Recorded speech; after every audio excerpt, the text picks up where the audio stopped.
विराट कोहलीच्या नाबाद अर्धशतकी खेळीच्या जोरावर भारतानं T20 वर्ल्ड कपच्या फायनलमध्ये धडक मारली आहे। दक्षिण आफ्रिकेविरुद्धच्या सेमीफायनलमध्ये भारताला शेवटच्या 12 बॉल्समध्ये जिंकण्यासाठी आवश्यकता होती ती 10 रन्सची। विराट कोहली आणि महेंद्रसिंग धोनीनं ती 5 बॉल्स आणि 6 विकेट राखूनच पूर्ण केली।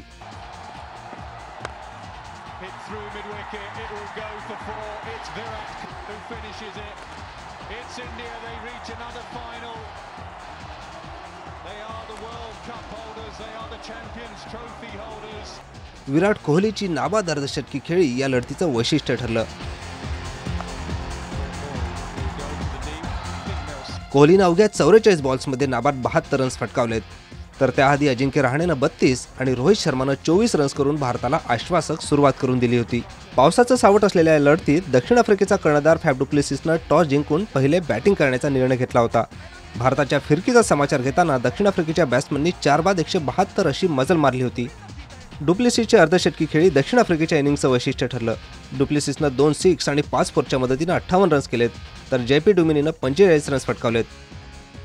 भारताकडून रविचंद्रन अश्विननं 22 रन्स देऊन सर्वाधिक 3 विकेट्स घेतल्या। या स्पर्धेत सातत्यपूर्ण कामगिरी करणाऱ्या अमित मिश्राला या लढतीत मात्र अपयशाला सामोरं जावं लागलं। मिश्राला एकही विकेट न देता आफ्रिकन खेळाडूंनी मिश्राच्या 3 ओव्हर्समध्ये 36 रन्स फटकावलेत। मात्र भारताच्या बॉलर्सचं अपयश भरून काढलं ते बॅट्समनच्या कामगिरीनं।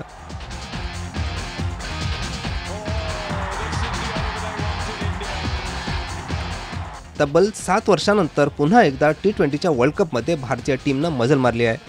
आता फायनलमध्ये आशियातल्या 2 टीम एकमेकांसमोर उभे ठाकतील। आता या तिसऱ्यांदा T20 वर्ल्ड कपच्या फायनलमध्ये पोहोचणारी श्रीलंका बाजी मारते की भारतीय टीम पुन्हा एकदा T20चा वर्ल्ड कप जिंकते याकडे सगळ्यांचं लक्ष लागलंय। सुबोध मयुरे, जय महाराष्ट्र, मुंबई।